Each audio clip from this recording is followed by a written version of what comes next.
के तेरी पुकार, संग चलने को तेरे कोई हो ना हो तैयार। हिम्मत ना हार, चल चला चल, अकेला चल चला चल, अकेला चल चला चल, फकीरा चल चला चल।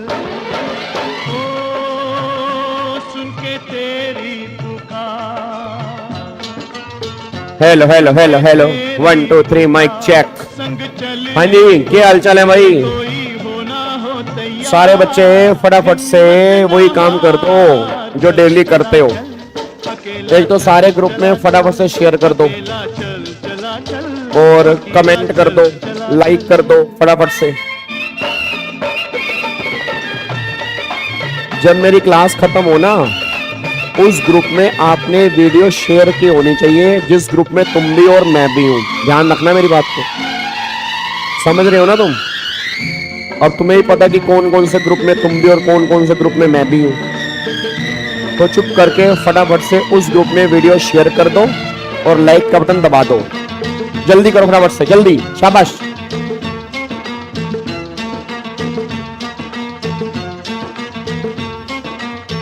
बचपन में हुआ घर से बेघर, आज तलक ना बस पाया। घर में लगी जो आग वो बुझ गई, जलती रही तेरी काया। चलो चलो चलो चलो, शाबाश शाबाश शाबाश, बहुत बढ़िया, वेरी गुड जी। कितने अच्छे बच्चे हैं जी। स्टेटस पे लगा दो सारे बच्चे फटाफट से और इसको लाइक करो फटाफट से, जल्दी लाइक करो। घर में लगी जो आग वो बुझ गई, जलती रही तेरी काया।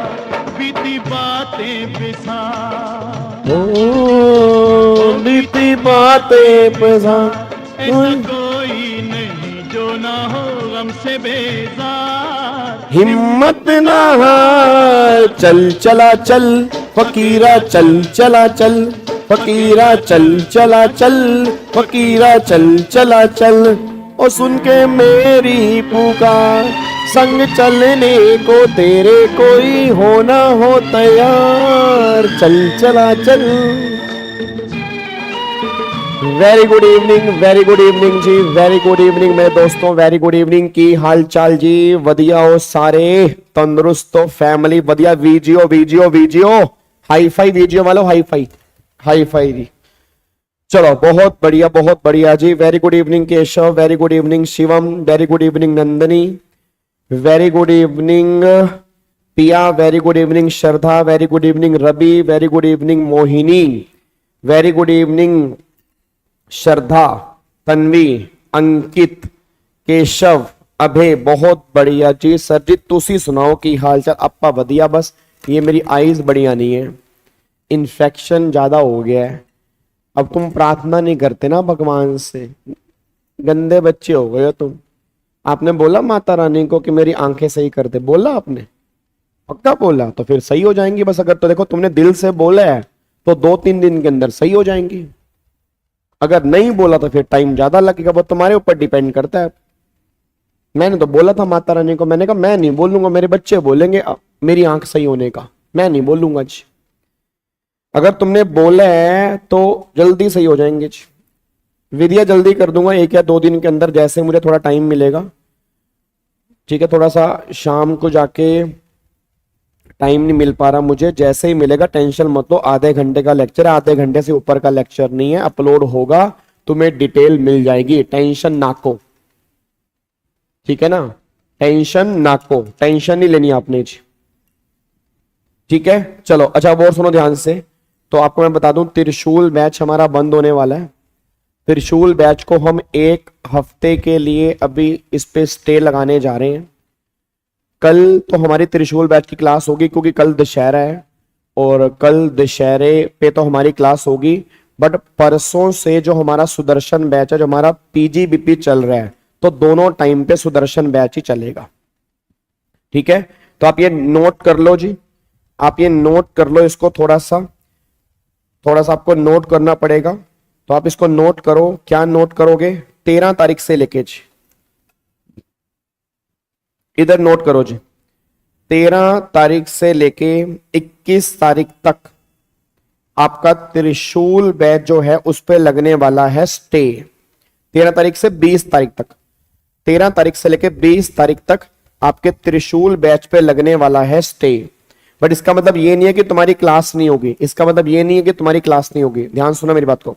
अब जो सुदर्शन बैच हमारा सुबह चल रहा है 7:45 से लेके 10:15 तक हमारा सुदर्शन बैच चल रहा है, ठीक है। तो उसको अब हम शाम को भी करेंगे, तो शाम को ये लगा लो कि शाम को 6 बजे से लेके 7:30 बजे तक आपका सुदर्शन बैच चला करेगा। मतलब पीजीबीपी हम अपना सुबह भी करेंगे, ठीक है। मैं आपको बता दूं पीजीबीपी जो है उसको हम सुबह भी करेंगे और पीजीबीपी को हम शाम को भी करेंगे, ये बात ध्यान देना चाहिए। तो इसको हम सुबह भी करेंगे, इसको हम शाम को भी करेंगे, ठीक है ना। ताकि 17 तारीख को मेरे को बिहार जाना है, तो 17 तारीख को शाम को हमारी ट्रेन है बिहार की। आई होप बिहार वाले सारे बच्चे मिलने आ रहे हैं। ये बाद में ये मत कहना कि हमें पता ही नहीं था आप आए, ये बात ध्यान देना। ये तुम याद करोगे। अगर तुम्हें लग रहा है ना कि 1 घंटा दूर रहते हैं, 2 घंटा दूर रहते हैं, कैसे हम पटना सर से मिलने के लिए जाएं, ध्यान रखना 12 घंटे हम भी आ रहे हैं, 12 घंटे का सफर करके हम भी आ रहे हैं। तो तुम 2 घंटे का सफर कर सकते हो। जो बिहार के स्टूडेंट है मैं उनकी बात कर रहा हूं, उनसे बात समझना मेरी बात को। आपको आना पड़ेगा, बस ये पर ध्यान दो। तो 17 तारीख को, अब 17 तारीख को हम जा रहे हैं, तो कोशिश ये करनी है कि 17 तारीख तक हम अपना पूरा पीजीपी खत्म कर दें। मतलब सुबह शाम क्लास हो। संडे को भी हमारी 2 क्लास होंगी, संडे को भी हमारी 2 क्लास होंगी। तो टारगेट देखो पीजीपी खत्म होने में अप्रोक्सीमेट मान के चलो कि हमारे 11 से 12 लेक्चर लगने हैं। तो मैं उम्मीद करता हूं कि 17 तारीख तक इसको हम पैक कर दें। इसलिए एक बार मैं त्रिशूल बैच पे स्टे लगाने जा रहा हूं। सुबह और शाम दोनों टाइम पे हम जो करेंगे वो पीजीपी करेंगे, बस ये पर ध्यान दो। क्या बात मेरी समझ में आ रही है? बट कल से नहीं, परसों से। मतलब कल सुबह हमारा सुदर्शन बैच होगा, कल शाम को त्रिशूल बैच ही होगा, ठीक है। फिर परसों सुबह सुदर्शन बैच होगा, फिर परसों शाम को भी जो होगा वो सुदर्शन बैच होगा। क्या बात मेरी समझ में आ रही है? पक्का पक्का ना, कोई दिक्कत वाली बातें तो नहीं है? चलो बहुत बढ़िया, ठीक है। उसके बाद फिर सुनो, उसके बाद क्या होगा? फिर 21 तारीख से क्या होगा? 21 तारीख से शाम को दोबारा से आपका त्रिशूल बैच कंटिन्यू हो जाएगा। जो भी हमारे जीएसटी के चैप्टर बचेंगे 21 तारीख से वो कंटिन्यू हो जाएंगे। क्या बात मेरी समझ रहे हो ना? तो 21 तारीख से वो सारे के सारे कंटिन्यू हो जाएंगे। 21 तारीख को जो भी हमारे चैप्टर बचेंगे, तो 21 तारीख से लेके 30 तारीख तक हम पूरा का पूरा जीएसटी अपना कंप्लीट कर देंगे, ये बात ध्यान दो। और फिर आपके नवंबर में मैराथन स्टार्ट होंगी जीएसटी की। और बाकी इनकम टैक्स का त्रिशूल बैच जो होगा वो हमारा सुबह होगा। और 25 तारीख से हमारा त्रिशूल बैच स्टार्ट हो रहा है इनकम टैक्स का। तो इनकम टैक्स की भी डेट नोट कर लो जी, इनकम टैक्स की भी सारे बच्चे डेट नोट कर लेंगे। 25 तारीख से त्रिशूल बैच हमारा इनकम टैक्स का स्टार्ट हो रहा है। बट उसकी टाइमिंग जो रहेगी वो सुबह 8 बजे रहेगी, ठीक है ना। सुबह 8 से लेके 10 बजे तक 2 घंटे की क्लास हमारी इनकम टैक्स की होगी, रिवीजन क्लास होगी, त्रिशूल बैच होगा। तो सुबह चलेगा त्रिशूल बैच इनकम टैक्स का, शाम को चलेगा त्रिशूल बैच जीएसटी का, जब तक जीएसटी खत्म नहीं होता। फिर जब जीएसटी खत्म हो जाएगा फिर सुबह सुबह क्लास हुआ करेगी आपको, सुबह 8 से लेकर 10 बजे तक त्रिशूल बैच की। बस ये पर ध्यान दो। क्या बात मेरी समझ में आ रही है? डन, लोग कर दें। और बाकी अल्टीमेट सीए के चैनल पर, जो हमारा चैनल अल्टीमेट सीए का, सीए वाले बच्चों के लिए, वहां पर इनकम टैक्स का त्रिशूल बैच मैं अपलोड कर दिया करूंगा। आप उसको कभी भी देख सकते हो। अगर आप लाइव नहीं ले पा रहे तो कोई दिक्कत वाली बात नहीं है, वहां पर क्लास अपलोड रहेंगी हमारे अल्टीमेट सीए के चैनल पे, आप कभी भी देख लेना, कोई दिक्कत वाली बात नहीं है। क्या बात मेरी समझ में आ रही है? क्वेश्चन बैंक बहुत जल्दी मैं दे दूंगा इनकम टैक्स का जी आपको। डन, क्या इसको लोग कर दे रही? सारी बातें आपको समझ में आ गई हैं? पक्का पक्का दिमाग में सेट हो गई सारी बातें? चलो डन।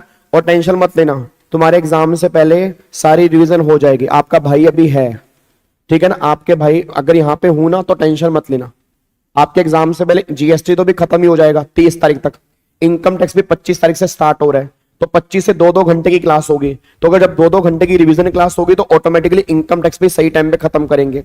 फिर नवंबर के मिड में मैराथन्स भी होंगे, तो टेंशन मत लो। तुम्हारे एग्जाम से पहले रिवीजन भी करवा दूंगा, प्रैक्टिस भी करा दूंगा, मैराथन भी ले लूंगा, तुम्हारा कुछ बचेगा नहीं। बात मेरी समझ में आ रही है ना? तो तुम्हारे भाई ने अगर वादा किया है तो वादा निभाऊंगा भी, तुम बिल्कुल टेंशन मत लेना। और सिंपल सी बात है, अगर तुमने विश्वास किया है तो विश्वास पे खरा उतरूंगा, बस ये पर ध्यान दो। डन जी? हाँ बिल्कुल राधिका, बिल्कुल जी, देख सकते हो जी। डन। चलो अब एक बार सारे के सारे बच्चे आ जाओ अगर आपको समझ में आ गया हो। जीएसटी का क्वेश्चन बैंक मैं ऑलरेडी दे चुका हूं जी। जीएसटी का क्वेश्चन बैंक ऑलरेडी मैं दे चुका हूं। टेलीग्राम चैनल के ऊपर भी है, व्हाट्सएप ग्रुप पर भी है। नहीं मिला तो एक बार जाके उसको डाउनलोड कर सकते हो जी। सर आज का सुदर्शन बैच, आज का सुदर्शन बैच टेंशन मतलब मैं प्राइवेट नहीं करूंगा। पीजीबीपी की क्लासेस आपको डेली लाइव अटेंड करनी है। और अगर मैं आपसे वादा कर रहा हूं, अगर कोई बच्चा डेली लाइव अटेंड करेगा, मैं आपसे वादा कर रहा हूं पीजीबीपी की मैं ज्यादा क्लास प्राइवेट नहीं करूंगा, मतलब 2 या 3 क्लास में प्राइवेट करूंगा, बाकी सारी पब्लिक ही रहेंगी। बट प्रोवाइडेड एक कंडीशन है, आप लाइव आ रहे हो। जहां जहां बच्चे लाइव आना कम हो गए वहां वहां मैं प्राइवेट करने स्टार्ट कर दूंगा, चाहे तुम इसको धमकी समझो चाहे कुछ भी समझो, क्योंकि वो मेरा रेगुलर बैच है, क्योंकि वो मेरा रेगुलर बैच है। बात ध्यान देना, अगर आप डेली बेस पे लाइव आएंगे मैं पब्लिक करता रहूंगा, अगर आप लाइव नहीं आएंगे तो ये बात ध्यान देना फिर मैं प्राइवेट कर दूंगा जी। तो पीजीपी की ऑलमोस्ट क्लास पब्लिक रहेंगी प्रोवाइडेड अगर आप डेली बेस पे लाइव आएंगे। सिर्फ 2 या 3 क्लास अपने प्राइवेट करूंगा, बाकी सब ऑलमोस्ट पब्लिक रहेगा, बस ये पर ध्यान दो। ठीक है जी। चलो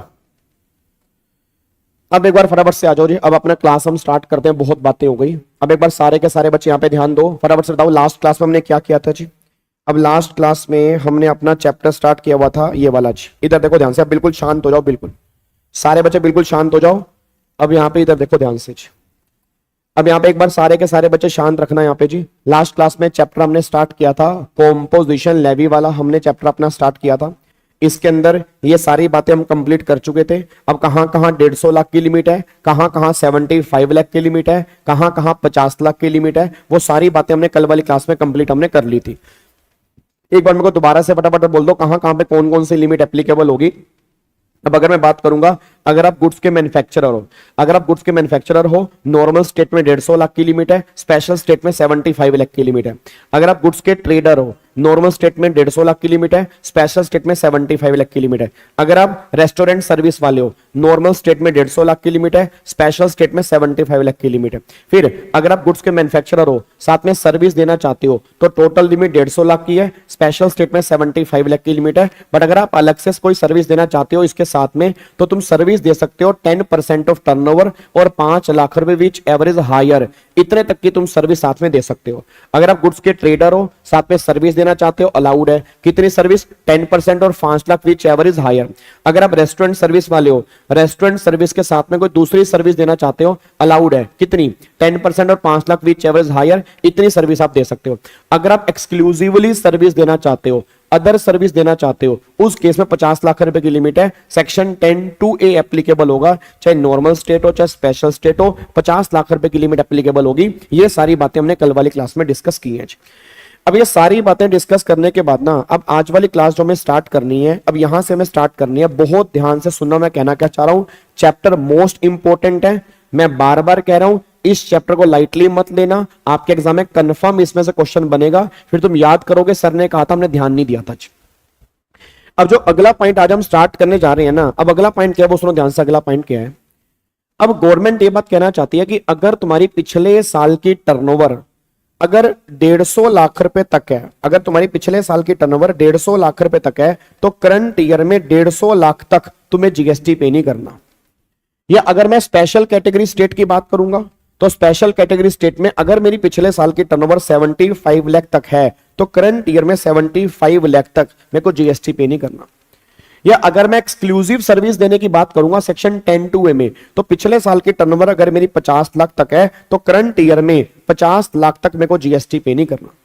अब बच्चा कह रहा है सर अगर पिछले साल की टर्नओवर मेरी इतनी है, तो करंट ईयर में अगर 150 लाख तक, 75 लाख तक या 50 लाख तक अगर मेरे को जीएसटी पे नहीं करना, तो फिर हमें क्या करना है? फिर जो भी तुम्हारा कंसेशनल जीएसटी होगा वो तुम्हें देना पड़ेगा।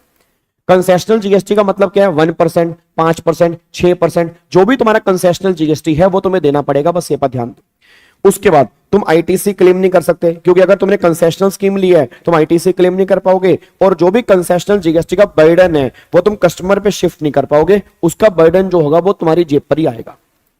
बट अगर तुम्हारी टर्नओवर 150 लाख से ऊपर है, 75 लाख से ऊपर है या 50 लाख से ऊपर है, तो फिर जैसे ही टर्नओवर 150 लाख से ऊपर जाएगी आपको जीएसटी चार्ज करना पड़ेगा, आपको आईटीसी मिलेगा, बर्डन आप शिफ्ट कर सकते हो। ये गवर्नमेंट यहां पे कहना चाह रही है।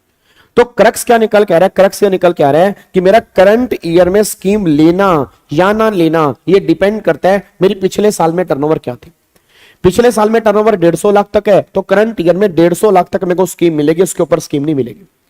पिछले साल टर्नओवर मेरी 75 लाख तक है तो करंट ईयर में 75 लाख तक स्कीम मिलेगी, इसके ऊपर स्कीम नहीं मिलेगी। पिछले साल की टर्नओवर मेरी 50 लाख तक है तो करंट ईयर में 50 लाख तक स्कीम मिलेगी, इसके ऊपर की स्कीम मेरे को मिलेगी नहीं जी। अब सुनो ध्यान से, मैं कहना क्या चाह रहा हूं, अब एक बार यहां पे चेक करो, देखो जी।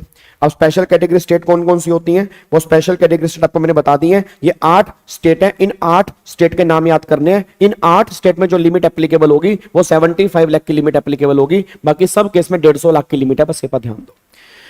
अब एक बार यहां पे चेक करना, ये थोड़े से क्वेश्चन इंपॉर्टेंट हैं, बहुत ध्यान से इस क्वेश्चन को देखना जी। अब ये लगा लो, ये प्रैक्टिकल क्वेश्चन है एक तरह का जो हमारे एग्जाम के अंदर बन सकता है।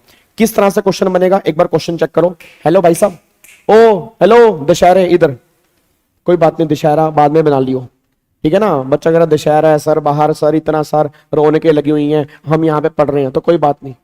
तुम्हारा दशहरा, तुम्हारी दिवाली, तुम्हारी होली उस दिन होगी जिस दिन तुम्हारा रिजल्ट आएगा, तुम पास होंगे, तुम्हारे पापा मम्मी की आंखों के अंदर से आंसू निकलेंगे खुशी के, तब उस दिन तुम्हारी दिवाली दशहरा सब कुछ है। बात समझ, असली दिवाली दशहरा तुम्हारा उस दिन है। इधर देख लो चुप करके, ठीक है ना। अब यहाँ पे एक बार सारे बच्चे चेक करो। अब सुनो मैं कहना क्या चाह रहा हूं, अब यहां पे देखो जी, ये आपका ईयर 20, 21, 22, 23, 24। अब मान लो यहां पर आपने बिजनेस स्टार्ट किया जी, यहां पर आपने बिजनेस स्टार्ट किया। अब यहां पर आपने बिजनेस स्टार्ट किया तो पहले साल में आपकी टर्नओवर 80 लाख है, 140 लाख है, 160 लाख है, 150 लाख है। पहले मेरे को सारे बच्चे बता दें कि आप पहले साल, क्या इस साल के अंदर मैं कॉम्पोजिट स्कीम ले पाऊंगा नहीं ले पाऊंगा, सारे बच्चे बताओ जी। क्या इस साल के अंदर मैं कॉम्पोजिट स्कीम ले पाऊंगा नहीं ले पाऊंगा? अरे दशहरा मना लेना भाई। फिर मेरे को एक बात, और मैंने सुबह क्लास के अंदर भी कहा था कि रावण को जलाने वालों से रावण ने पूछा, तो मेरी बात अब तुम ध्यान से, हेलो ओए हेलो दशहरा इधर, रावण को जलाने वालों से रावण ने पूछा कि तुम में से कोई राम भी है क्या? है बोलो, अब बोलो ना, आप क्यों नहीं बोलते कि रावण को जलाने वालों से रावण ने ही पूछ लिया कि तुम में से कोई राम भी है क्या? राम कोई नहीं है, रावण को जलाने सब चले हैं, सब रावण ही। राम बनने के लिए मर्यादा पुरुषोत्तम बनना पड़ता है। इधर देखो ध्यान से, तो सारे बच्चे आंसर दो, क्या इस साल मेरे को स्कीम मिलेगी नहीं मिलेगी? क्या इस साल मेरे को स्कीम मिलेगी नहीं मिलेगी? फटाफट से बोल दो यस या नो। ऑब्वियस ही बात है, मिल जाएगी। अच्छा, इस साल मेरे को स्कीम क्यों मिलेगी? मैंने नया बिजनेस स्टार्ट किया। अब अगर नया बिजनेस स्टार्ट किया तो पिछले साल मेरी टर्नओवर नहीं है। अगर पिछले साल मेरी टर्नओवर नहीं है, तो ऑब्वियस बात है जीरो, तो zero is less than 150 lakh. अब अगर zero is less than 150 lakh तो ऑब्वियस बात है गवर्नमेंट कह रही है करंट ईयर में तुम कॉम्पोजिट स्कीम ले पाओगे। ये आपको मैंने पहले भी कहा था, मैं दोबारा बोल रहा हूं, ये आपको मैंने पहले भी कहा था कि आप जिस भी साल में बिजनेस कमेंस करते हो तो पहले साल तो तुम्हें कॉम्पोजिट स्कीम मिलेगी ही मिलेगी, इसमें कोई दिक्कत वाली बात नहीं है। अब अगले साल बताओ, क्या अगले साल के लिए मैं कॉम्पोजिट स्कीम ले पाऊंगा नहीं ले पाऊंगा? मेरी टर्नओवर 140 लाख है, बताओ क्या अगले साल के लिए क्या मैं कॉम्पोजिट स्कीम ले पाऊंगा नहीं ले पाऊंगा? यस ले पाऊंगा। क्यों ले पाऊंगा? क्योंकि पिछले साल मेरी टर्नओवर 80 लाख है, तो पिछले साल अगर 150 लाख तक है तो यहां पर मैं कॉम्पोजिट स्कीम ले पाऊंगा। अब सारे बच्चे बताओ, अगले साल के लिए 22-23 के लिए क्या मैं कॉम्पोजिट स्कीम ले पाऊंगा? फटाफट से बोल दो, क्या 22-23 के लिए क्या मैं कॉम्पोजिट स्कीम ले पाऊंगा? यस या नो? 22-23 में टर्नओवर मेरी 160 लाख है, उससे पिछले साल में टर्नओवर 140 लाख है। क्या 22-23 में कॉम्पोजिट स्कीम ले पाऊंगा नहीं ले पाऊंगा? आंसर इज यस, ले पाऊंगा, क्योंकि पिछले साल टर्नओवर मेरी 140 लाख थी, तो अगर 140 लाख है तो इस साल में कॉम्पोजिट स्कीम ले पाऊंगा। 23-24 का बताओ, क्या 23-24 के लिए मैं कॉम्पोजिट स्कीम ले पाऊंगा? 23-24 में आंसर इज नो, 23-24 में ले नहीं पाऊंगा। रीजन, क्योंकि 23-24 में लेने के लिए टर्नओवर क्या चेक करनी होगी? 22-23 की। 22-23 में टर्नओवर कितनी है? 160 लाख, 150 लाख से ज्यादा है, तो 23-24 के अंदर मैं स्कीम लेने के एलिजिबल नहीं हूं, बस ये पर ध्यान। अब रटने वाला बच्चा एक बात ध्यान दे, आपको स्कीम लेनी है या नहीं लेनी है ये डिपेंड करता है पिछले साल के टर्नओवर पर। अगर तुम्हारी पिछले साल की टर्नओवर 150 लाख तक है तुम्हें स्कीम मिलेगी, अगर 150 लाख से ऊपर है उस केस में स्कीम नहीं मिलेगी, बस ये पर ध्यान दो। तो एक बार चेक करो, यहां पर उसने ये बोला है बताओ किस किस साल में एलिजिबल हो, तो मैं 20-21 में एलिजिबल हूं, 21-22 में एलिजिबल हूं, 22-23 में एलिजिबल हूं, 23-24 में मैं स्कीम लेने के एलिजिबल नहीं हूं। पहले क्वेश्चन का आंसर ये निकल के आ रहा है। अच्छा, अब उसने क्या बोल दिया, अब उसने कहा चलो ठीक है भाई, ठीक है तुम एलिजिबल हो। अब उसने बोला अगर तुम एलिजिबल हो ना, तो एलिजिबल होने पर क्या होता है बताओ, सारे बच्चे बताओ। अगर मैं स्कीम लेने के एलिजिबल हूं तो एलिजिबल होने से क्या होगा, अब मुझे कंसेशनल जीएसटी देना पड़ेगा। भाई अगर मैं स्कीम लेने के एलिजिबल हो गया, मान लो मैं कॉम्पोजिट स्कीम लेने के एलिजिबल हो गया, अगर मैं कॉम्पोजिट स्कीम लेने के एलिजिबल हूं, अब मुझे क्या करना पड़ेगा, कंसेशनल जीएसटी देना पड़ेगा। अगला क्वेश्चन उसने पूछा कि इस पे कंसेशनल जीएसटी निकाल के बताओ कि कंसेशनल जीएसटी कितना आएगा। देखो उसने क्या पूछा, कह रहा है अगर आप स्कीम लेने के एलिजिबल हो तो आप क्या करोगे, आप कंसेशनल जीएसटी कैलकुलेट करो, रेट 1% है और नॉर्मल जीएसटी जो है 5% है। अब उसने तुम्हें क्वेश्चन में ही कह दिया कि कंसेशनल जीएसटी 1% है, नॉर्मल जीएसटी 5% है, इसका टैक्स निकाल के बता दो जी। और उसने बोला जो थ्रेशोल्ड लिमिट है रजिस्ट्रेशन की वो 40 लाख रुपए की लिमिट है, बस ये पर ध्यान दो। अब सुनो ध्यान से, अब तुम यहां पे गलती करोगे, मैं बता रहा हूं, 2 मिनट रुक जाओ, अब तुम 2 मिनट रुक जाओ, मत करो, मैं कह रहा हूं मत करो, 2 मिनट रुक जाओ बस। अब सुनो ध्यान से, अब तुम्हें यहां पे अगर कंसेशनल जीएसटी निकालना है, मेरा पूरी क्लास का क्वेश्चन है, बात करो 80 लाख की। अब अगर 80 लाख आपने बोला यहां पर मैं स्कीम लेने के एलिजिबल हूं, अब अगर यहां पे एलिजिबल हूं तो करंट ईयर में 150 लाख तक की सप्लाई पे कंसेशनल जीएसटी लगेगा।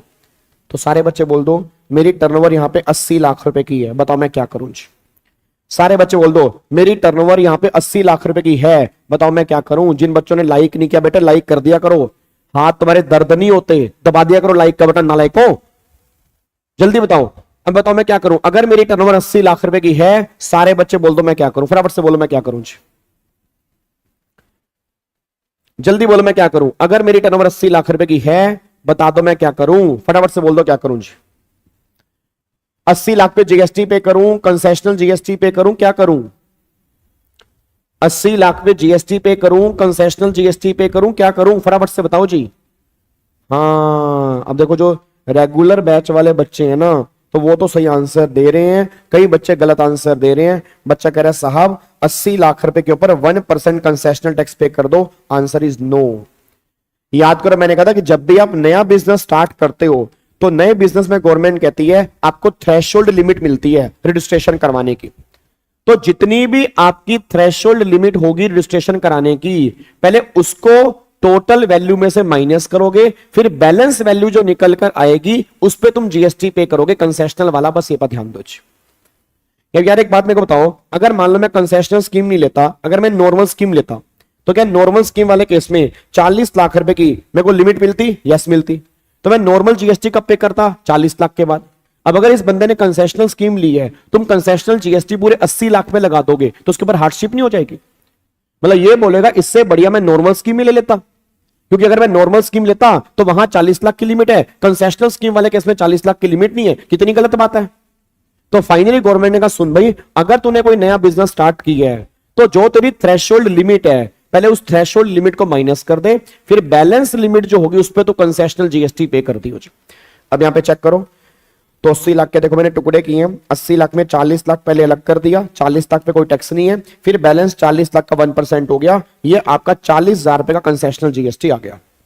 अब अगले पॉइंट पर आओ, अगले साल मेरी टर्नओवर है 140, अब अगर 140 है 150 लाख तक है तो पूरे के पूरे 140 पर 1% कंसेशनल टैक्स 1,40,000।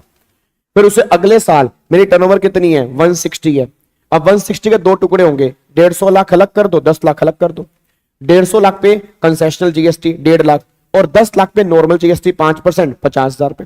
फिर अगले साल टर्नओवर कितनी है 150 लाख, अब पूरे 150 लाख पे जीएसटी लगेगा, क्योंकि आप इस साल स्कीम लेने के एलिजिबल ही नहीं हो।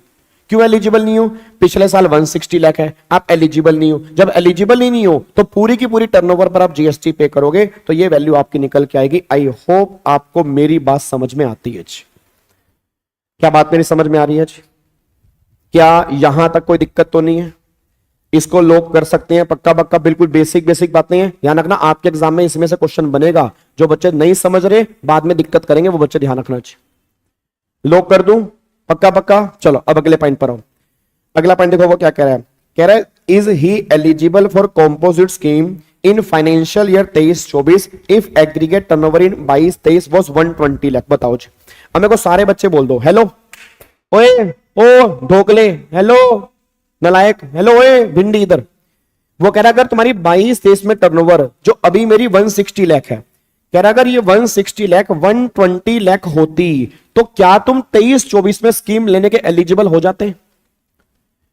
सारे बच्चे बोल दो। वो कह रहा है अगर 160 की जगह तुम्हारी टर्नओवर 120 होती तो क्या तुम स्कीम लेने के एलिजिबल हो जाते? फिर तो हो ही जाता, फिर तो कोई दिक्कत वाली बात ही नहीं है भाई। अगर मेरी 120 होती तो 23-24 में एलिजिबल हो जाता। उसने बोला अगर यस हो जाते तो कंप्यूट कंसेशनल जीएसटी निकालो जी।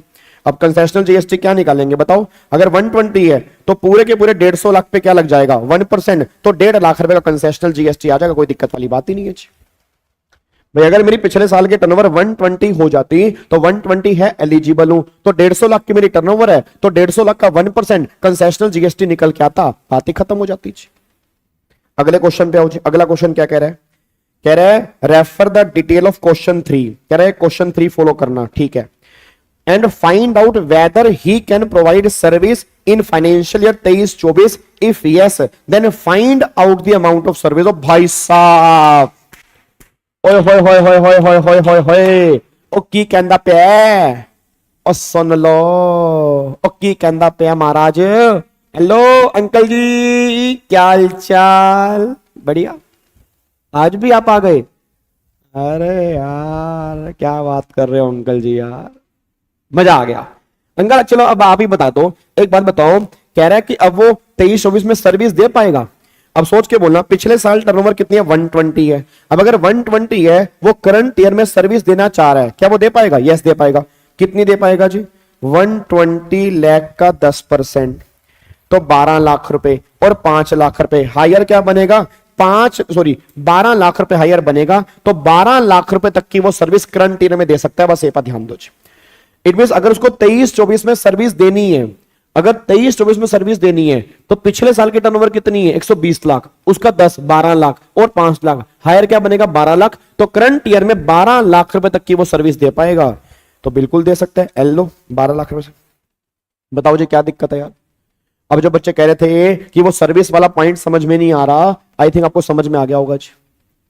आई थिंक आपको समझ में आ गया होगा, कोई दिक्कत वाली बात तो नहीं है ना। अब सर्विस में क्या करना है? पिछले साल की टर्नओवर का 10% निकाल लो, तो 120 का 10 कितना हो गया? 12 लाख और 5 लाख हायर क्या बन गया? 12 लाख, तो करंट ईयर में 12 लाख रुपए तक की सर्विस आप दे सकते हो। गवर्नमेंट ये बात कहना चाह रही है, बस ये पर ध्यान दो।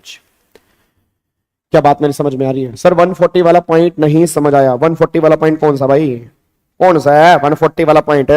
क्यों, क्या दिक्कत आने लग रही 140 में? अरे छोरी एक बात बता, पिछले साल के टर्नओवर 80 लाख है, जब पिछले साल के टर्नओवर 80 लाख है तो स्कीम लेने के एलिजिबल है। जब तो स्कीम लेने के एलिजिबल है तो अगले साल 150 लाख तक स्कीम मिलेगी। तेरी टर्नओवर अगले साल की 150 लाख नहीं है, 140 है, तो बोले 140 पे क्या पे करेगी छोरी? जीएसटी तो पे करेगी, वही तो की है। क्या दिक्कत है भाई? पिछले साल की टर्नओवर 80 लाख है, एलिजिबल हूं तो 150 लाख तक स्कीम मिल जाएगी। तो 150 लाख तक टर्नओवर कितनी है? 140, तो 140 पे मेरे बच्चे कंसेशनल जीएसटी पे कर देंगे। दिक्कत थोड़ा है भाई, दिक्कत कौन है भाई? दिक्कत ना है। चलो भाई आगे चलो जी, चलो। अगला फिर यहाँ पे इंपॉर्टेंट नोट दे रखा है जी। अब ये इंपॉर्टेंट नोट क्या है जी? अब ये इंपॉर्टेंट नोट ये निकल के आ रहा है जी। सोचो, सुनो।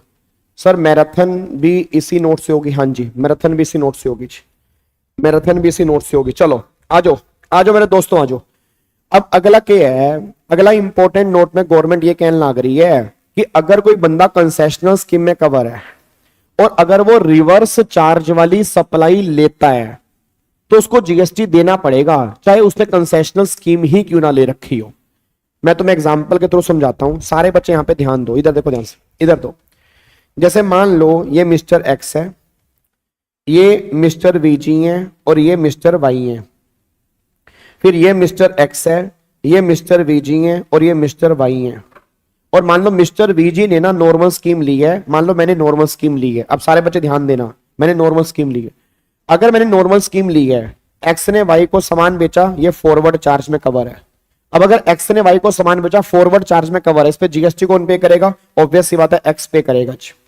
वीजी को तो पे नहीं करना ना, फॉरवर्ड चार्ज में कवर है, कौन पे करेगा? सप्लायर। सप्लायर कौन है? एक्स, तो एक्स पे करेगा।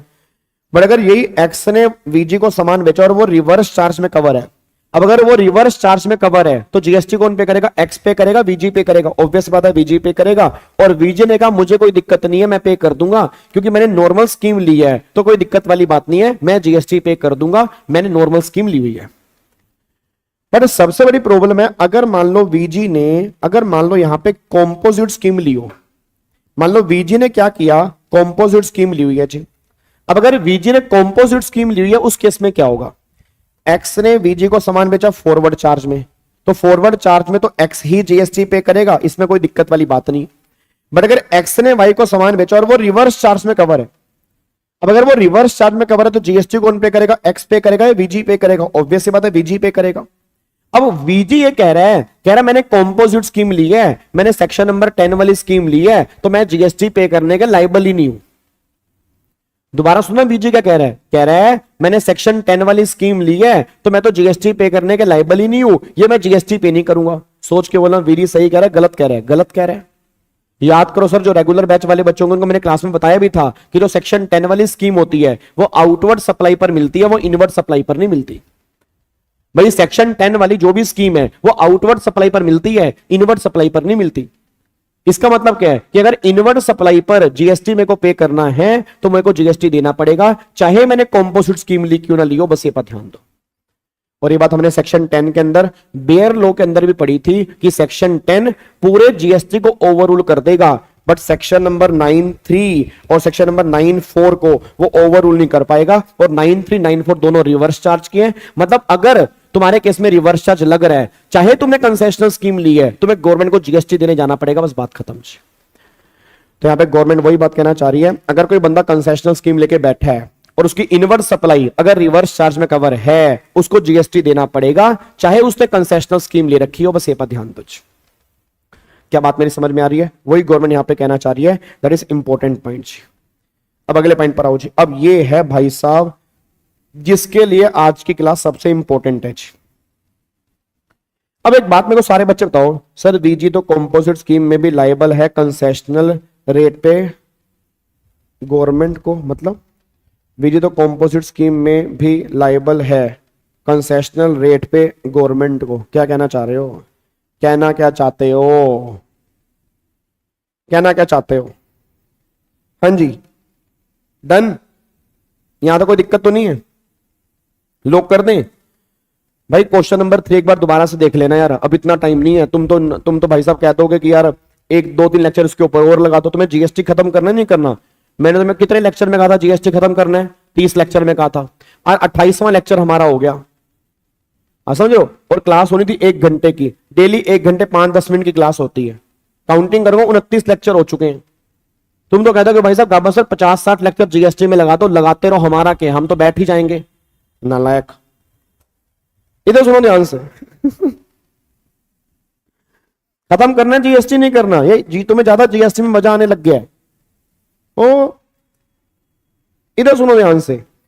अब यहां पे एक बार फटाफट से आ जाओ जी। मेरा पूरी क्लास से क्वेश्चन है। मेरा क्वेश्चन ये है कि आपकी टर्नओवर जो है वो 150 लाख रुपए की टर्नओवर है। अब 150 लाख की टर्नओवर है, 75 लाख रुपए की टर्नओवर है, 50 लाख रुपए की टर्नओवर है। अब सबसे बड़ा क्वेश्चन ये है कि जो 150 लाख रुपए की टर्नओवर है वो निकालनी कैसे है हमें। भाई ये तो मेरे को समझ में आ गया कि अगर पिछले साल 150 लाख की टर्नओवर होगी तो करंट ईयर में 150 लाख तक कंसेशनल टैक्स होगा। पिछले साल 75 लाख की टर्नओवर होगी तो करंट ईयर में 75 लाख तक कंसेशनल टैक्स होगा। पिछले साल 50 लाख की टर्नओवर होगी तो करंट ईयर में 50 लाख तक कंसेशनल टैक्स होगा। ये तो मेरे को सारी बातें समझ में आ गई। बट ये 150 लाख की टर्नओवर, 75 लाख की टर्नओवर या 50 लाख की टर्नओवर हमें निकालनी कैसे है? इसका मतलब क्या है? सुनो, इसका मतलब क्या है? इसका मतलब ये है कि जैसे मान लो तुम्हारे एग्जाम में क्वेश्चन कैसा बनेगा। अब जो तुम्हें बता रहा हूं वो प्रैक्टिकल क्वेश्चन है। अब जो मैं तुम्हें बता रहा हूं वो प्रैक्टिकल क्वेश्चन है जो तुम्हारे एग्जाम के अंदर बनता है। तो बहुत ध्यान से मेरी बात सुनना। इधर देखो ध्यान से। हेलो, ओए इधर इधर सुन, इधर सुन, बहुत ध्यान से मेरी बात सुनना। ये तुम्हारा पिछला साल है और ये तुम्हारा है करंट फाइनेंशियल ईयर। सारे बच्चे कान खोल के सुन ले। अब करंट ईयर में स्कीम लेना या ना लेना ये डिपेंड करता है पिछले साल में तुम्हारी टर्नओवर क्या थी। मैं दोबारा बोलूंगा, करंट ईयर में स्कीम लेना या ना लेना यह डिपेंड करता है तुम्हारी पिछले साल में टर्नओवर क्या थी। अगर तुम्हारी पिछले साल में टर्नओवर 150 लाख तक थी तो करंट ईयर में 150 लाख तक तुम्हें स्कीम मिलेगी। हमने यही पढ़ा।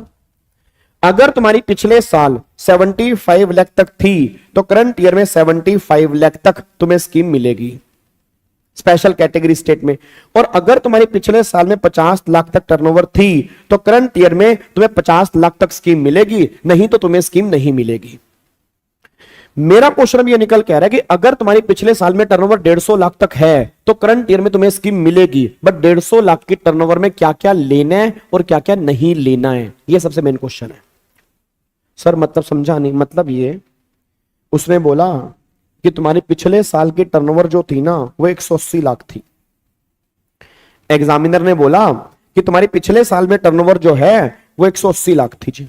अच्छा, अगर मैं सिर्फ तुम्हें इतना बोलूं पिछले साल में तुम्हारी टर्नओवर 180 लाख है तो सारे बच्चे बताओ क्या स्कीम लेने के एलिजिबल हो या नहीं हो, बताओ जी, जल्दी बताओ। अगर मैं तुम्हें इतना बोलूं कि पिछले साल की तुम्हारी टर्नओवर 180 लाख है तो सोच के बताओ क्या तुम स्कीम लेने के एलिजिबल हो या नहीं हो, जल्दी बताओ जी। बोलो बोलो बोलो। स्कीम लेने के एलिजिबल नहीं हो भाई। अगर तुम्हारी पिछले साल की टर्नओवर जो है अगर मान लो 180 लाख थी तो ऑब्वियस ही बात है तुम स्कीम लेने के एलिजिबल नहीं हो। तुम क्या बोलोगे, 150 लाख से ऊपर है तो 150 लाख से ऊपर है, मैं स्कीम लेने के एलिजिबल नहीं हूं। नॉर्मल बच्चा ये बात बोलेगा।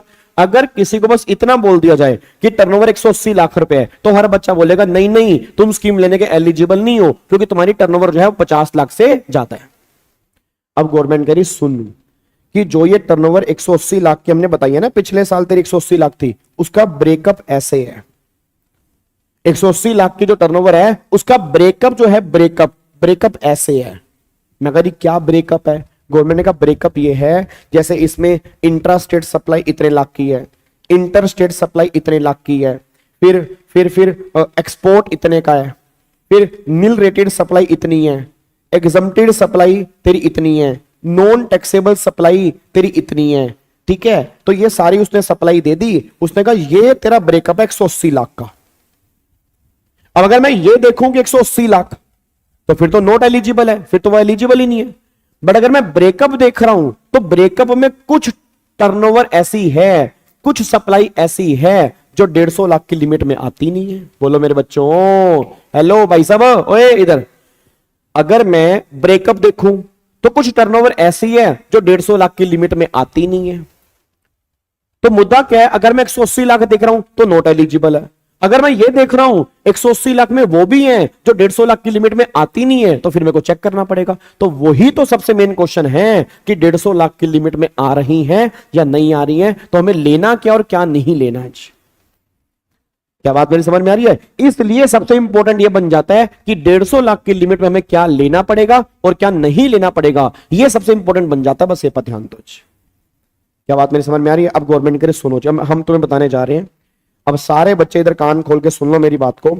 अब जो मैं तुम्हें टर्नओवर निकालना सिखा रहा हूं, ये पिछले साल के टर्नओवर निकालना सिखा रहा हूं, ये करंट ईयर के टर्नओवर निकालना नहीं सिखा रहा, क्योंकि करंट ईयर की टर्नओवर अलग तरीके से निकलती है, पिछले साल की टर्नओवर अलग तरीके से निकलती है। बात समझ में आ रही है?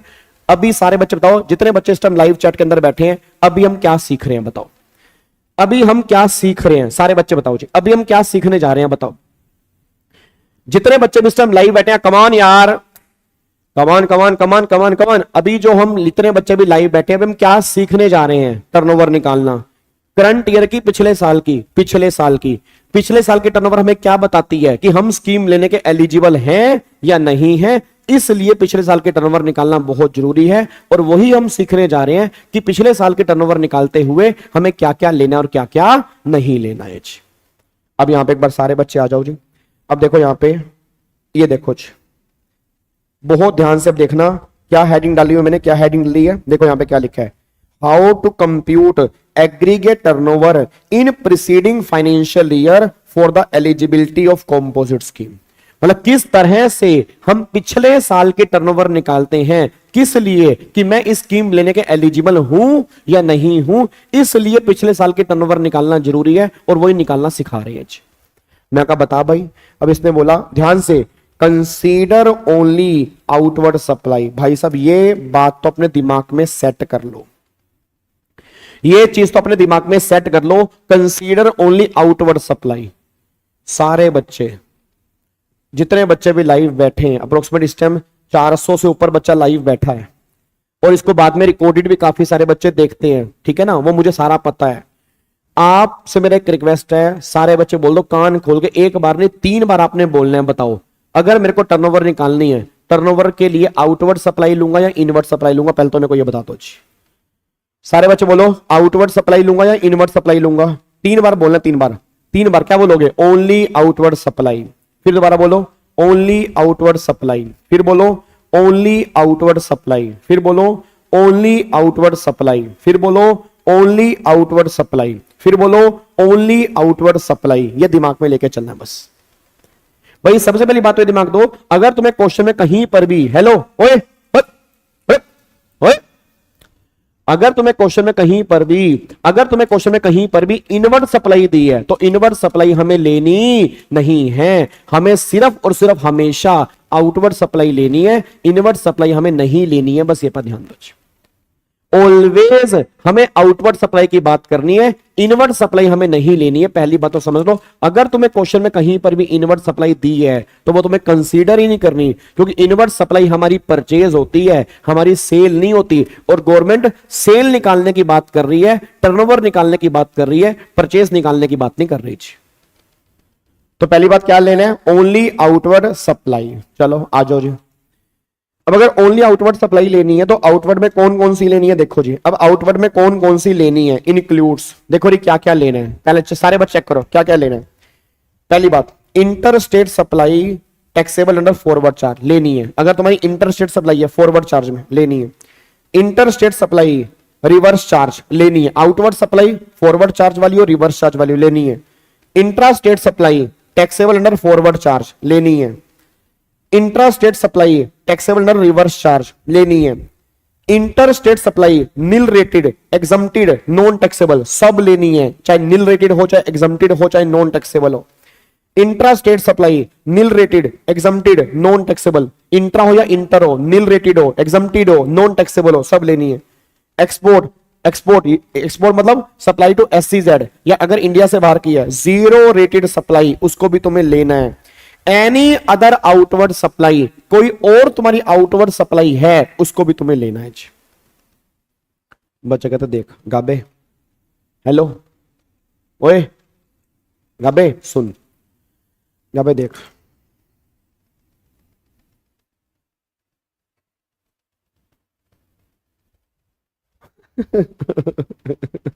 यार तुम ऐसे देखते ना मुझे हंसी आ रही है। गाबे सुन मेरी बात, रट तो लिया हमने, ये भी लेना है, ये लेना है, वो लेना है, सब कुछ लेना है, बट एक बात समझ नहीं आ रही यार, ये जो तू कह रहा है ये इंटर स्टेट सप्लाई, तो इंटर स्टेट सप्लाई क्यों लेनी है? ये समझ नहीं आ रहा, ये इंटर स्टेट सप्लाई तूने क्यों कवर की है?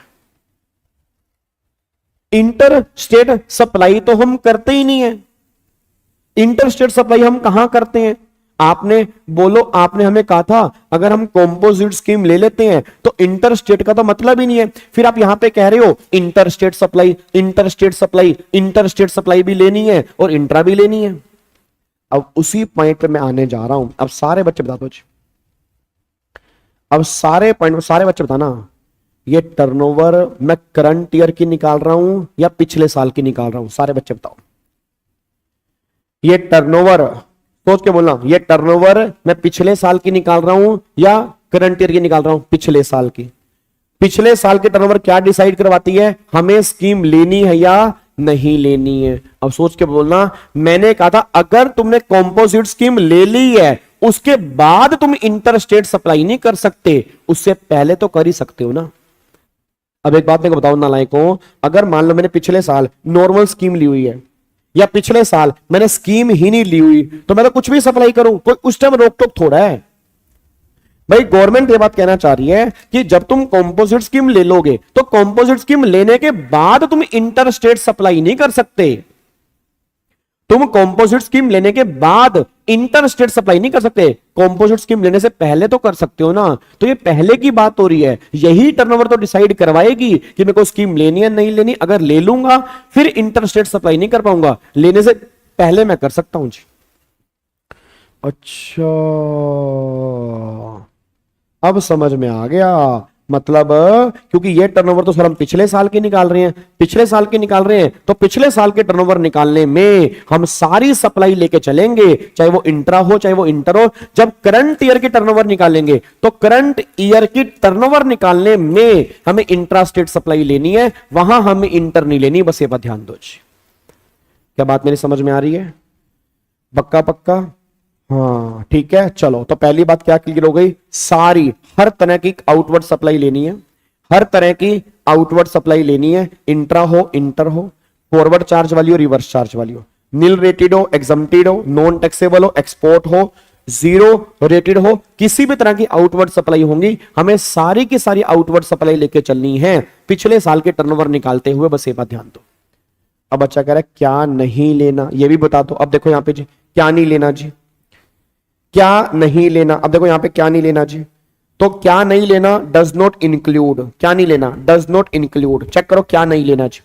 तो डज नॉट इंक्लूड में पहली बात तो GST, CGST, SGST, IGST, UTGST, cess, ये नहीं लेना, जीएसटी नहीं लेना। और ऑब्वियस बात है जीएसटी लेंगे भी क्यों यार, जीएसटी लेंगे भी क्यों, क्यों जीएसटी हमें लेना है? जीएसटी हमारी कोई टर्नओवर थोड़ा होती है, जीएसटी तो टैक्स होता है, तो जीएसटी तो लेने का मतलब ही नहीं है, जीएसटी बाहर निकालो।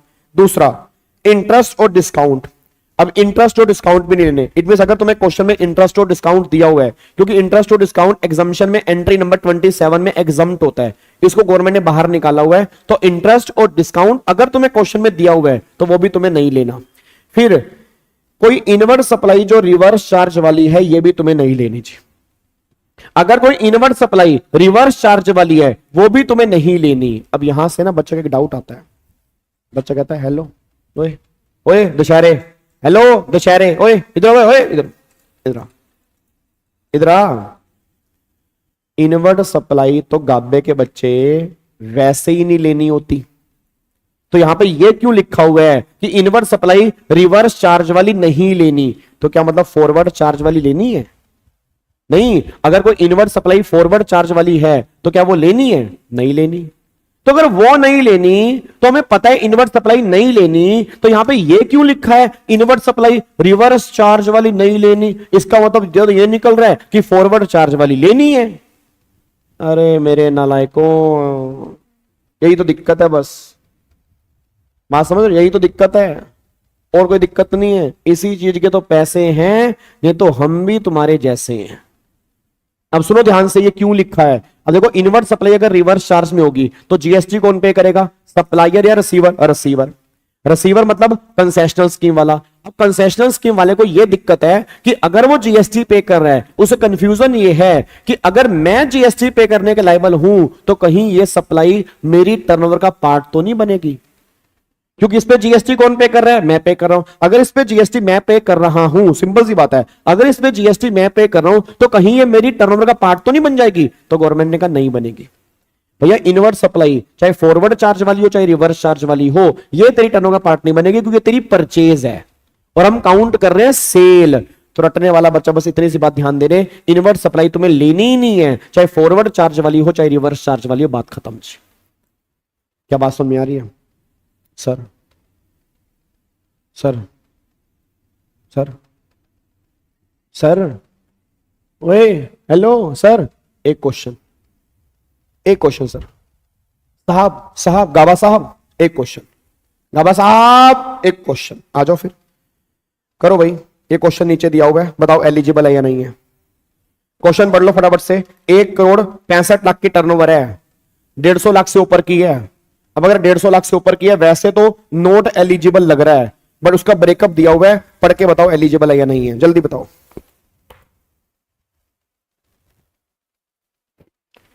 जल्दी बताओ एलिजिबल है या नहीं है। सारे बच्चे फटाफट से बोल दो एलिजिबल है या नहीं है। अब बोल दो।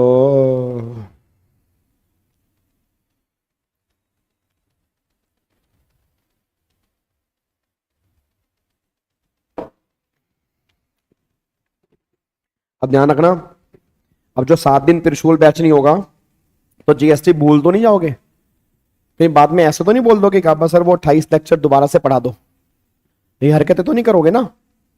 हाँ, तो जो 7 दिन जीएसटी का बैच नहीं है ना, उसमें 28 लेक्चर जिसके बचे हुए हैं ना, रिवाइज कर लेना अच्छे से, ठीक है। आके ऐसे चेहरे मत बनाना 21 तारीख को, गाबा सर ये कॉम्पोजिट स्कीम क्या होता है, ये सप्लाई का चैप्टर क्या होता है, ये आईटीसी क्या होता है, ये हरकतें मत करना बिल्कुल। जल्दी बताओ जी, एलिजिबल है या नहीं है? सारे बच्चे कह रहे हैं सर एलिजिबल है। ओके, एलिजिबल है तो एलिजिबल है बताना फिर कैसे निकाला है जी। अब एलिजिबल है तो भैया क्या क्या लेना है जी, तो ये भी लेना है, इंटरेस्ट राइट लेनी है, इंट्रास्टेट ये भी लेना है, इंट्रास्टेट सप्लाई एग्जम्प्टेड लेनी है, इंट्रास्टेट नील रेटेड लेनी है, और ये आपका इंटरेस्ट और डिस्काउंट ये नहीं लेना, और गुड्स परचेज वाला भी नहीं लेना। तो 15 और 10 25 नहीं लेना जी, तो ये 15 और 10 25 नहीं लेना, तो 25 बाहर निकाल दूंगा 165 में से, तो 25 बाहर निकलेंगे, बचेगी 140, तो 140 बनेगी। ओ भाई साहब, ओ बल्ले बल्ले शाबाश शाबाश, बल्ले बल्ले शाबाश शाबाश। देख लो भाई, देखो प्रेजेंटेशन देख लो, प्रेजेंटेशन चेक करो, इधर देखो, ऐसे टेबल बनानी है, नीचे वर्किंग नोट बनाना है, फिर वर्किंग नोट में आपने बताना है कि एग्रीगेट टर्नओवर ऐसे ऐसे होगा जी, ठीक है। ये और फिर कंक्लूजन में VG limited is eligible for composite scheme क्योंकि उसकी टर्नओवर 150 लाख से कम है। ओ बल्ले बल्ले शाबाश शाबाश। Done done done done. अगला क्वेश्चन कर लो मेरे पुत्र जी, ओ मेरे पुत्र जी, अगला क्वेश्चन कर लो। एलो चक दो फटे, कर लो अगला क्वेश्चन, चक दो फटे नप दो किल्ली। अगला क्वेश्चन कर लो मेरे पुत्र जी, आ जाओ मेरे बच्चों, कर लो।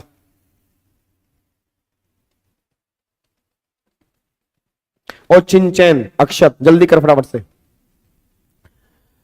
दुनिया हमारे बारे में क्या सोचती है, अगर ये भी मैं सोचूंगा तो दुनिया क्या सोचेगी? सोचने दो, सोच ले और सोच ले और सोच ले, जितना सोच सकता है सोच ले, यही तो काम है तेरा, और क्या ही काम है तुझे। क्यों, हंस के दिखा दे अब थोड़ा सा। तो दुनिया हमारे बारे में क्या सोचती है, अगर ये भी हम सोचेंगे दुनिया क्या सोचेगी? ठीक है, जल्दी बताओ जी, एलिजिबल नॉट एलिजिबल? अब बोल दो, एलिजिबल नॉट एलिजिबल दस दो। एलिजिबल एलिजिबल बताना एक बार। पहली बात तो इंट्रास्टेट सप्लाई आरसीएम लेनी है, इंट्रास्टेट सप्लाई एग्जम्प्टेड लेनी है, इंट्रास्टेट टैक्सेबल लेनी है, इंट्रास्टेट इनवर्ड सप्लाई ना ना ना ना ना ना ना ना ना ना ना ना ना इनवर्ड नहीं लेनी भाई, इंटरेस्ट डिस्काउंट नहीं लेना, सप्लाई टू एससीजेड लेनी है, इंट्रास्टेट इनवर्ड सप्लाई नहीं लेनी, और इंट्रास्टेट नील रेट लेनी है। तो क्या क्या नहीं लेना जी? एक तो 25 लाख नहीं लेना, 25 और 10 35 और 20, 35 और 20 कितना बनेगा? 55, 55 नहीं लेना। अब अगर इसमें से 55 माइनस कर दूंगा तो 8, ये बनेगा 1,23,00,000, तो 1,23,00,000 रुपए एलिजिबल बन जाएगा जी। करो करो करो करो करो करो करो, कैसे करोगे कैसे करोगे कैसे करोगे? करके दिखाओ। बल्ले बल्ले शाबाश शाबाश, ऐसे करना होता है, बल्ले बल्ले शाबाश शाबाश। ठीक है, देखो 1,23,00,000 रुपए एलिजिबल हो गया। ये आपकी प्रेजेंटेशन है, वर्किंग नोट, आपने टर्नओवर की डेफिनेशन लिखी, ठीक है, फिर लास्ट में कंक्लूजन दे दिया कि यस ये पर्सन जो है वो एलिजिबल है क्योंकि 150 लाख से कम है।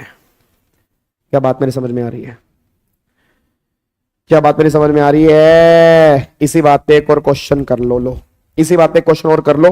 बताओ, मिस्टर वीजी है, ट्रेडर है आइसक्रीम का। ओए राम, मैं नहीं बताऊंगा। आइसक्रीम, पान मसाला, एरिएटेड वाटर, टबैको, आइसक्रीम। अब ये ट्रेडर है आइसक्रीम का, कह रहा है कि क्या एलिजिबल हूं कॉम्पोजिट स्कीम लेने के लिए। अब ये टर्नओवर तुम्हारे सामने है, जल्दी बताओ ये पर्सन एलिजिबल है या नहीं है जी? जल्दी बताओ ये पर्सन एलिजिबल है या नहीं है, फटाफट से बताओ जी। गाबा सर के दरबार में प्रणाम, प्रणाम जी, प्रणाम जी, प्रणाम प्रणाम प्रणाम प्रणाम प्रणाम। ऐसे एक बात है, तुम इंटेलिजेंट हो गए हो भाई साहब, तुरंत बोल दिया आपने, ट्रेडर है, मैन्युफैक्चरर नहीं है, ले सकता है। ये बात तो भाई साहब कल आ गई तुम्हारे अंदर, सीख गए तुम मेरे साथ रह रह के, सीख गए। चलो बहुत बढ़िया, बहुत बढ़िया, लाजवाब, खतरनाक।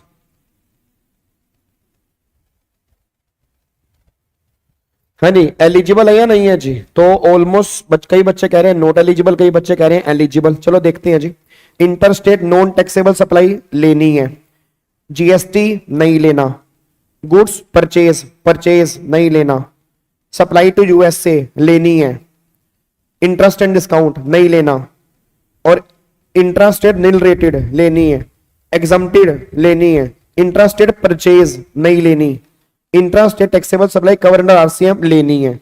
तो क्या क्या लेना है? 30 30 30 30 और 20, 50 50 और 35, 85 और 20, 15 15 और 40, 145 बनेगा जी। तो 145 है, एलिजिबल है भाई, 145 है, एलिजिबल है, 145 बन रही है, और बाकी नहीं लेना जी। क्या क्या नहीं लेना ये देखो, रेड कर देता हूं आपको, क्या क्या नहीं लेना वो देख लो जी। तो आपको ये नहीं लेना, आपको और ये नहीं लेना, आपको ये नहीं लेना, आपको ये नहीं लेना जी, बाकी सारी आपको लेनी है। तो 145 है, ये देख लो, एलो देख लो जी, प्रेजेंटेशन देख लो जी, ठीक है।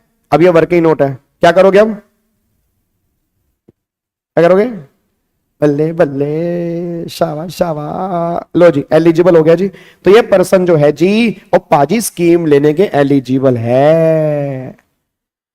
डन।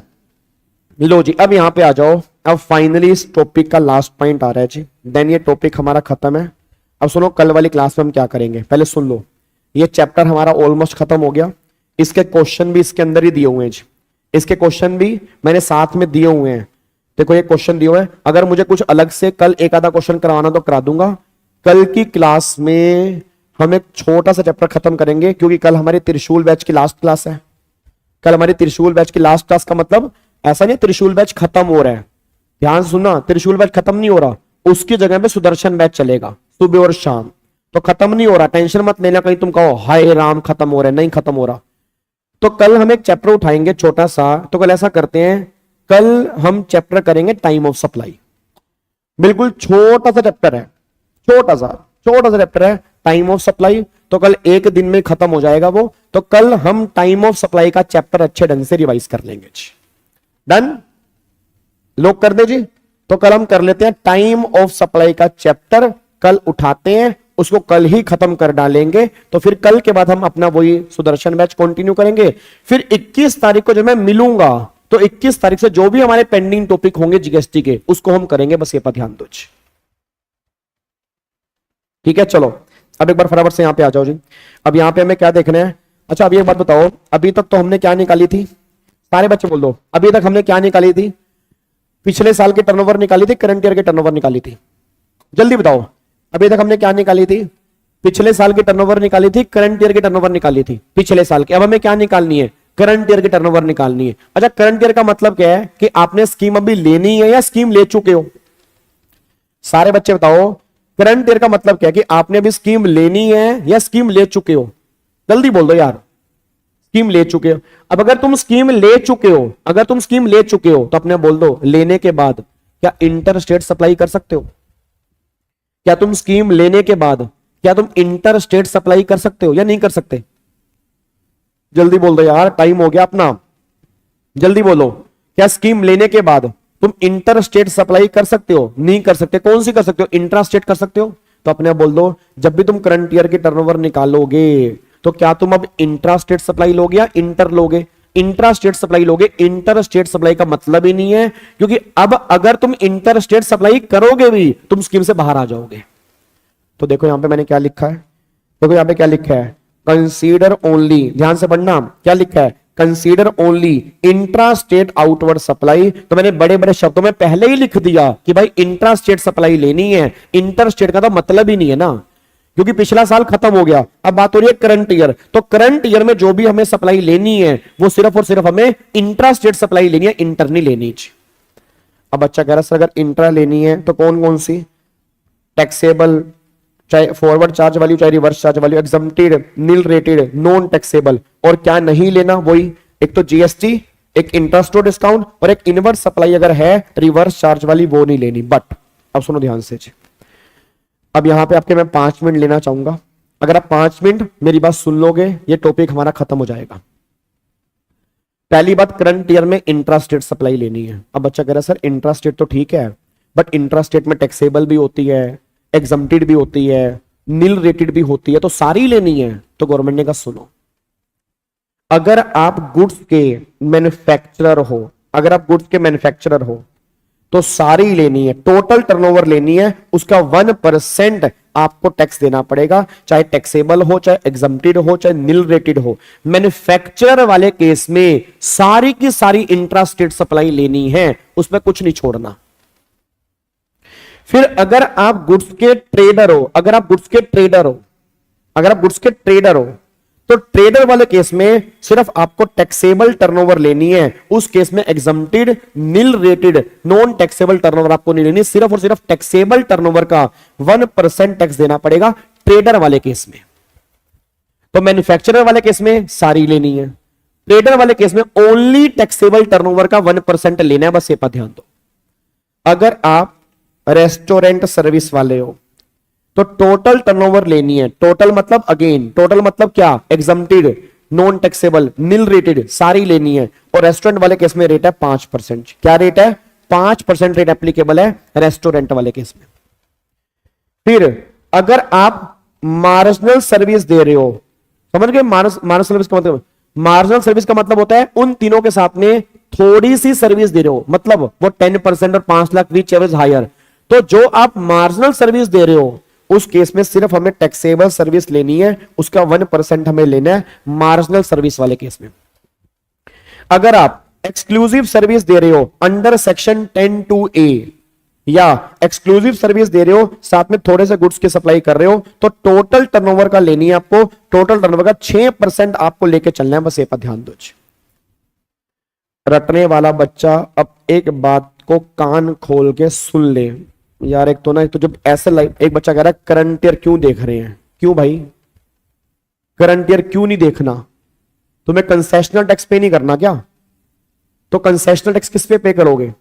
टर्नओवर पे। तो टर्नओवर कैसे निकाल लोगे? सीखनी नहीं क्या? पिछले साल के टर्नओवर पे गेम खेलते रहोगे क्या? पिछले साल के टर्नओवर नालायक ये सिखाती है तुम स्कीम ले पाओगे नहीं ले पाओगे। अब जब तुमने स्कीम ले ली है तो करंट ईयर में कंसेशनल जीएसटी जो पे करोगे वो किस पे करोगे? टर्नओवर पे। तो वो टर्नओवर कैसे निकालनी है वो नहीं सीखोगे, नालायक।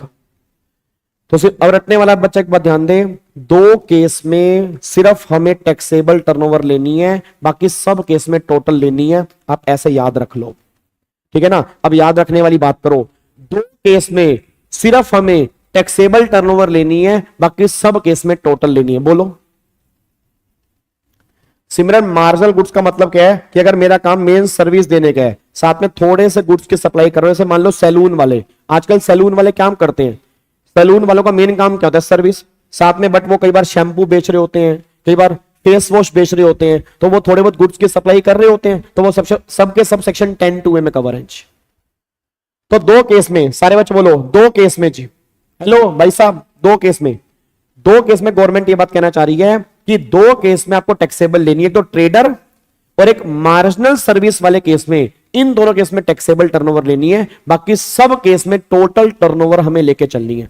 अब रेट सुन लो, मैन्युफैक्चरर वाले केस में 1%, ट्रेडर वाले केस में 1%, रेस्टोरेंट सर्विस वाले केस में 5%, मार्जिनल सर्विस वाले केस में 1%, अदर सर्विस वाले केस में 6%। ये रेट आपके सामने एप्लीकेबल है, बस ये पर ध्यान दो। क्या बात मेरी समझ में आ रही है?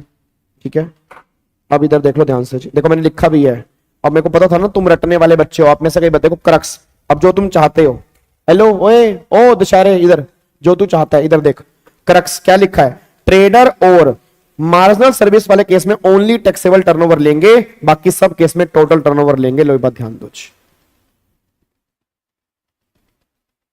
ठीक है। अब ये क्वेश्चन है, अब सारे बच्चे फटाफट से आंसर दे दो, बस ये लास्ट क्वेश्चन करवा रहा हूं जी, बाकी क्वेश्चन आपके होमवर्क है, बाकी आप घर से करके आओगे इसके, कल थोड़े बहुत क्वेश्चन देखने होंगे देख लेंगे, नहीं तो कल हमें चैप्टर करना है टाइम ऑफ सप्लाई का, बाकी क्वेश्चन सारे के सारे होमवर्क हैं। फटाफट क्वेश्चन करो, देखो क्या लिखा है। मिस्टर वीजी हैं, मैन्युफैक्चरर हैं, he has opted composite scheme, उसने वो स्कीम ऑप्ट कर ली है, उसने स्कीम ऑप्ट कर ली है। उसकी टर्नओवर करंट ईयर में देखो, intra state taxable supply 25 lakh, intra state nil rated 20 lakh, intra state exempted 20 lakh, interest and discount 10 lakh. तो इंटरेस्ट और डिस्काउंट तो लेना नहीं है। अब अगर इंटरेस्ट और डिस्काउंट नहीं लेना, बस इन तीनों को टोटल टर्नओवर लेनी है, 20 20 40 और 65 लाख का 1% अगर आप निकालोगे तो 65 लाख का 6.5 लाख रुपए आपका जीएसटी बनेगा, मतलब 0.5 सीजीएसटी 0.5 एसजीएसटी, तो 6.5 लाख का आप निकाल लो, 3,25,000 रुपए सीजीएसटी और 3,25,000 रुपए एसजीएसटी। बताओ क्या मुश्किल है यार, ला देख लो, ये लो, बताओ क्या मुश्किल है। इसका 0.5 मतलब सॉरी 32,500 रुपए, 32,500 रुपए, बताओ क्या दिक्कत है यार, क्या दिक्कत आ रही है। और सारे बच्चे बोल दो, अब लो एक क्वेश्चन और सुन लो, अगर इसमें ट्रेडर होता, अब सारे बच्चे बोल देना, अगर ये मैन्युफैक्चरर की बजाय ट्रेडर होता, सारे बच्चे बोल दो, अगर ये मैन्युफैक्चरर की बजाय ट्रेडर होता, हेलो ओए इधर, अगर ये इसकी बजाय ट्रेडर होता तो क्या करते बताओ। सारी टर्नओवर लेते हैं टैक्सेबल, फिर हम टैक्सेबल लेते, तो टैक्सेबल कितनी है, टैक्सेबल हमारी टर्नओवर जो है 25 लाख रुपए की है।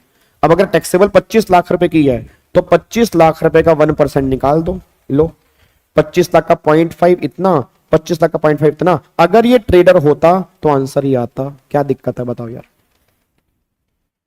ठीक है जी, अच्छा चलता हूं, दुआओं में याद रखना, मेरे वीडियो को कमेंट को ठोक देना, लाइक करके तुम यहां से निकल जाना, हर ग्रुप में इस वीडियो को शेयर कर देना। ठीक है जी, चलो ओके जी, बाय बाय टाटा, थैंक यू सो मच, बहुत बहुत आभार आप सभी का, आप यहां पे आए, आपका बहुत बहुत धन्य हूं। आप सब यहां पे आते हैं, इसको लाइक को बटन ठोक दीजिए, बहुत सारे कमेंट किया कीजिए दिल खोल के, बहुत बहुत धन्यवाद, बहुत बहुत आभार, thank you so much, God bless you. फिर हम मिलेंगे सुबह 7:45 पे सुदर्शन बैच के अंदर, और कल हम मिलेंगे, और बाकी thank you so much, God bless you, जय हिंद, love you so much, bye bye bye bye.